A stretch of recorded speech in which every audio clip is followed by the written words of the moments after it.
నమస్కారం. మనో కథలకు స్వాగతం. ఈరోజు మనం ఆదివారం వార్తలో ప్రచురింపబడిన ఒక చక్కటి కథను విందామండి. కథ పేరు మరో 5 నిమిషాలు. రచించిన వారు సిహెచ్ ప్రతాప్ గారు. ఇక కథలోకి వెళ్తున్నానండి. బెంగళూరులోని ఇందిరానగర్ పార్కు. సాయంత్రం వేళ ఆట స్థలం పక్కన ఉన్న చెక్కబల్లెపై కూర్చొని ఉన్నాడు 40 ఏళ్ల కార్తీక్. సాఫ్ట్వేర్ కంపెనీలో బిజీ మేనేజర్గా ఉండే కార్తీక్ వారాంతపు సాయంత్రం వేళల్లో కూడా తన పని ఒత్తిడిని పూర్తిగా మర్చిపోలేకపోయాడు. అతడి కళ్ళు సైకిల్ తొక్కుతున్న 7 ఏళ్ల తన కూతురు సోనాలి మీదే ఉన్నాయి.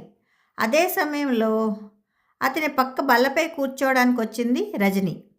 ఆమె వృత్తిరీత్యా ఒక అనుభవజ్ఞురాలైన family counsellor, mental health expert. ఆమె పార్కులో ఉన్న చుట్టూ ఉన్న వ్యక్తుల శారీరక భాష, వారి మధ్య సంభాషణల తీరును నిశితంగా పరిశీలిస్తూ ఉండేది. ఆటలో లీనమైపోయిన తన కుమారుడు శ్యామను చూస్తున్న రజని కార్తీక్ పక్కన కూర్చుంది. ఆ పసుపు టీషర్ట్ అబ్బాయి ఉన్నాడే, వాడు నా కొడుకు అంటూ రజని కావాలనే పలకరించింది. కార్తీక్ చిరునవ్వుతో చాలా చురుకుగా ఉన్నాడు అన్నాడు, సైకిల్ తొక్కుతున్న తన కూతుర్ని చూపిస్తూ. ఆ సైకిల్ మీద ఉన్న అమ్మాయి మా సోనాలి అన్నాడు. కార్తీక్ గడియారం చూసి కూతుర్ని పిలిచాడు. సోనా, ఇంకింటికి వెళ్దామా అన్నాడు. సోనాలి సైకిల్ ఆపి మొహం చిన్నబుచ్చుకుని, ప్లీజ్ నాన్న, ఒక్క 5 నిమిషాలు, 5 నిమిషాలు అని అడిగింది. కార్తీక్ నవ్వుతూ తలూపాడు. సోనాలి సంతోషంగా మళ్ళీ సైకిల్ ఎక్కింది. ఆ 5 నిమిషాలు గడిచాయి. కార్తీక్ లేచి నిలబడి మళ్ళీ కూతుర్ని పిలవడంతో సోనాలి మళ్ళీ బతిమలాడుతూ 5 more minutes డాడ్ అంది. కార్తీక్ మనస్ఫూర్తిగా నవ్వి సరేనమ్మా అంటూ తిరిగి బల్లపై కూర్చున్నాడు. ఈ దృశ్యం చూస్తున్న రజని ఆశ్చర్యంతో కార్తీక్తో, మీరు చాలా ఓర్పున్న తండ్రి అండి. పిల్లలు అంతలా అడిగినా మీరు నవ్వుతూ ఒప్పుకోవడం గొప్ప విషయం. ఈ రోజుల్లో పిల్లల కోసం ఇలా సమయం కేటాయించేవారు చాలా అరుదు అని అంది. రజని వైపు చూసి మెల్లగా నవ్వాడు. అతని కళ్ళల్లో ఏదో విషాదం మెరిసింది. నేను ఓపిక చూపించడం లేదు రజని గారు, ఇది కేవలం ఓపిక కాదు, అంతకు మించి ఉన్న ఒక బాధ్యత. అదేమిటండి అని అడిగింది రజని.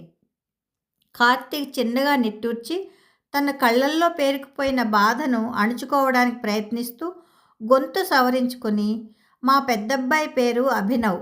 వాడు నాకు జ్ఞాపకాల రూపంలోనే మిగిలిపోయాడు. సరిగ్గా పోయిన సంవత్సరం ఇదే పార్కు దగ్గర, ఇక్కడికి కొంచెం దూరంలో ఉన్న మెయిన్ రోడ్డుపై వాడు ఉత్సాహంగా సైకిల్ తొక్కుతుండగా బాధ్యత లేకుండా తాగి కారు నడిపిన ఒక వ్యక్తి అతి వేగంగా వచ్చి ఢీకొట్టడంతో అక్కడికక్కడే చనిపోయాడు. ఆ క్షణంలో నా ప్రపంచం ఆగిపోయింది. ఆ బాధ నన్ను ప్రతి నిమిషం వెంటాడుతూనే ఉంటుంది అన్నాడు. రజని ఒక కౌన్సిలర్ అయినప్పటికీ ఆ మాట విని ఒక్కసారిగా నిశ్శబ్దమైపోయింది.